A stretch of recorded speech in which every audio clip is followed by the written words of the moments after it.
Тазалыкты сактоо, жетиштүү жана туура тамактануу, спорт менен денени чыңдоо, бекем ден соолукка өбөлгө. Эфирде Дениз Ак балдар берүүсү, Дениз Ак балдар жаркын келечек.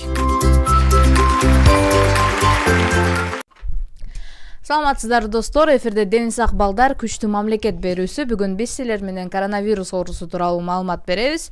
Баарыбызга маалым 2019-жылы коронавирус илдетинин алгачкы учурларынан катталып дүйнө эли дүрбөлөңгө салган. Дээрлик бардык өлкөлөр пандемияны өтө кыйынчылыктар менен башынан өткөрдү. Адистердин маалыматында ал кезекте салыштырмалуу учурда Кыргызстанда эпид кырдаал туруктуу. Бирок вирус дагы деле биздин арабызда, ошондуктан бул ооруну сактануу жолдору менен берүүбүздү баштайбыз. Биздин студиябызда биздин Салам медианын волонтерлору конокто. Кош келипсиңер. Маанайыңар кандай, даярсыңарбы? Аябай жакшы. Чоң рахмат.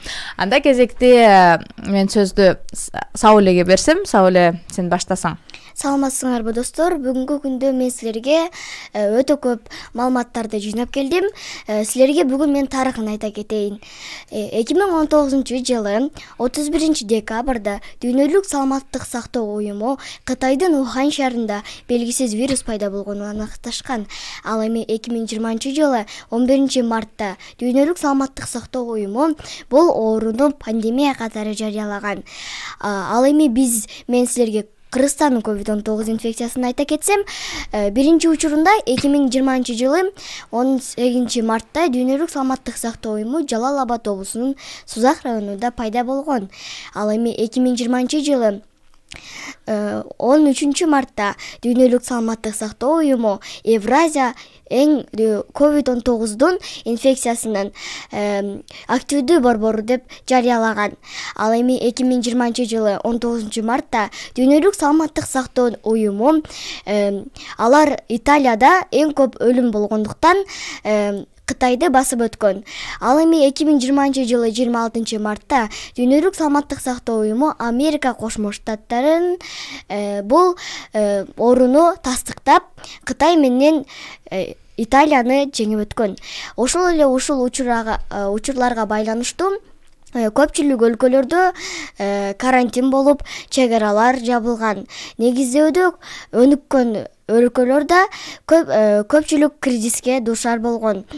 Мен силерге бир университет айта кетсем, 2020-жылы 17 декабрда Дүйнөлүк саламаттык сактоо уюму тагыраагы бул оору тастыкталгандан соң Джонс Хопкинс деген университет бул ооруну изилдеп чыккан. Изилдеп чыкканда 74,5 миллион адамга жугуп, 1,6 миллион адам каза тапкан. Чоң рахмат. Азаматсың, Сауле, өтө кызыктуу маалыматтарды топтоп келдиң биздин угармандарга. Сага бир суроо берейин.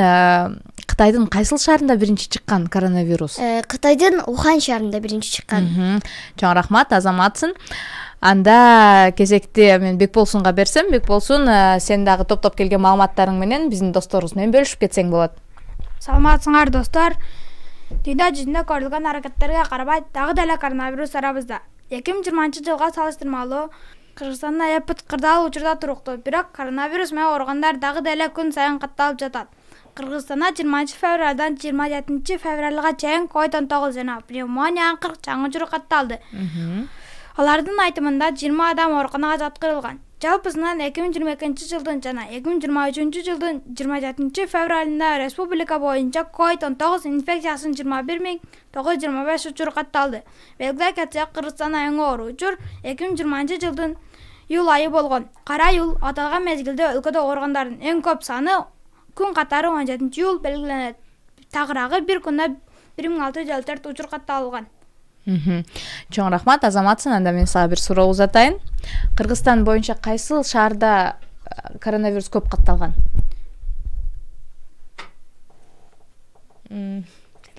Бишкек шаарында, Чоң рахмат. Анда кийинки сөздү Чолпон айга кезекти берсек. Чолпон ай коронавирус боюнча кантип сактануу керек, туура жолдору жөнүндө айтып берет. Саламатсыңар достор, мен силерге бүгүн коронавирустан сактануунун жолдорун айтып берем. Дарыгерлердин айтымында коронавирусту жеңүүнүн эң негизги жолу бул тартип жана тазалык экендигин дарыгерлер бизге ар дайым айтып келишет. Биринчи жолу дарыканадан чыкканда, тамак ичерде колуңар самдап жууганды унутпагыла. Колуңарды жууганда 20 секундтан кем эмес жууш керек.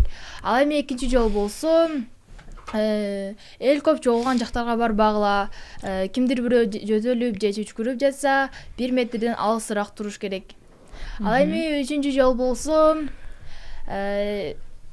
колуңарды ар дайым самдап жууп турушуңар керек. Ал эми төртүнчү жолун айта кетсем, чүчкүрүп же жөтөлүп жатсаң 1 метрден чүчкүрүп же жөтөлүп жатсаң салфетка менен же жүз арчы менен жаап турушуң керек. Ал эми биз оорунун белгилери туурасында айта кетсек, коронавирус жугузганда кадимки сас тумоодон айырмаланат. Адам чүчкүрбөйт, жөтөлбөйт. Эң негизги белгилери булар. Алгач дене табы көтөрүлөт, андан кийин бара-бара ал чыйрыктоого өтөт, баш ооруйт, дем кыстуусу пайда болот, бөтөн жай жанчыл ооруйт, ал кетип кыймыл оорулай баштайт.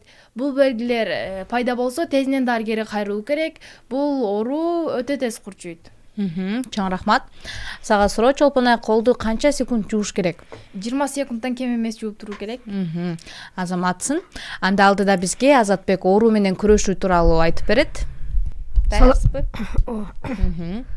Саламатсыңарбы достор? Биринчи кезекте дарыгер жазып берген дары-дармектерди колдонуу зарыл. Оору аныкталганга чейин эле, эгерде оорунун белгилери байкалса, башкаларды обончолонуп туруу керек. Суюктукту көп ичүү сунушталат. Ошондой эле иммунитетти чыңдагыла. Туура тамактанып, өз убагында уктап, спорт менен машыгып, ден соолукту чыңдаса болот. Биз сыяктуу 5 жаштан 17 жаштагы балдар жана өспүрүмдөр дене кыймылына күнүнө 60 мүнөттөн кем эмес убакыт бөлүшү керек. Чоң рахмат, Азатбек, сен жогоруда айтып өттүң, ар бир бала 60 мүнөттөн кем эмес спорт менен машыгуу керек деп айттың.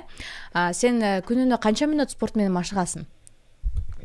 60 мүнөт. 60 мүнөт машыгасың, Кандай спорттун түрү менен машыгасың? Айта берсең болот. Футбол менен, күнүнө 60 мүнөттөн кем эмес футбол ойноп турасың, Чоң рахмат. Анда кезекти биз Улуканга берсек, биз коронавирус жөнүндө дагы эмнелерди билишибиз керек? Сен да маалыматтарың менен бөлүшүп кетсең болот. Салам достор, мен бүгүн силерге COVID-19 жөнүндө билбеген маалыматтарыңар тууралуу бөлүшүп кетемин. Ата-энеси же жакындары ооруп калса, чочулабаш керек. Албетте санитардык эрежелерди сакташы керек. Ага карабай оору өзүгө жугуп калса, коркуунун кажети жок. Анткени стресс, депрессиядан адам баласына оорудан арылууга тоскоолдук жаратат. Досторуңарга оору жугуп калса, аны моралдык жактан кемситпөөңөр керек. Аны алдыңардан алыстатууңар туура эмес. Эске алуучу нерсе COVID-19 жөнүндө интернеттерде маалыматтар болсо, ага ишенүү эмес керек. Биринчи ишенүүчү булак бул Дүйнөлүк саламаттыкты сактоо уюму. Кыргызстандын Дүйнөлүк сактоо саламаттык уюму министрлигинен жана дарыгерлерден чыккан маалыматка гана ишенүүбүз керек. Чоң рахмат. Анда сага суроо, так маалымат кайсыл жактан чыгат? Интернет блогтарын кайсыл жактан көрсөк болот?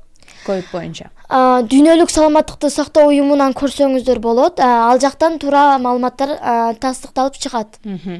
Чоң рахмат. Силерге эркин микрофон берейин. Балдарга кандай кеңештерди берет элеңер? Мен мисалы кеңеш бергенде, силер мисалы ооруп калсаңар, чочулабашыңар керек. Эгерде силер өзүңөр чочуласаңар, өзүңөргө зыян келтиришиңер мүмкүн. Силер чочурабай, ата-энеңерге айтсаңар, ата-энеңер дарыгерге айтышы мүмкүн. Чоң рахмат. Азаматсың сау эле. Кезек сенде, Азатбек. Сенин кеңешиң кандай болот? Мен айтар кеңеш, мисалы туура тамактанып, спорт менен машыгып, өз убагында уктоо керек. Чоң рахмат. Азаматсың, кезекти сага берсем. Мен айтар кеңешим, COVID-19-дан арылуу бул көчөдөн келгенде, дааратканадан келгенде, жан жаныбарларды кармагандан кийин 20 секундтан кем эмес колуңду жууш керек. Албетте самын менен. Бул оору кадыресе экенин билебиз. Албетте бул оору силерге жугуп калса, дарылансаңар, албетте айыгасыңар. Чоң рахмат. Азаматсың, кезекте кийинки досубузга берсек. Коронавирустан сактануунун эң негизги жолу бул ар дайым колуңарды самдап жууп турушуңар керек. 20 секундтан кем эмес. Туура тамактаныш керек, спорт менен машыгыш керек. Ошондо коронавирус жуктурбайсыңар десең болот, Чоң рахмат. Кезек сенде. Спорт менен машыгыш керек.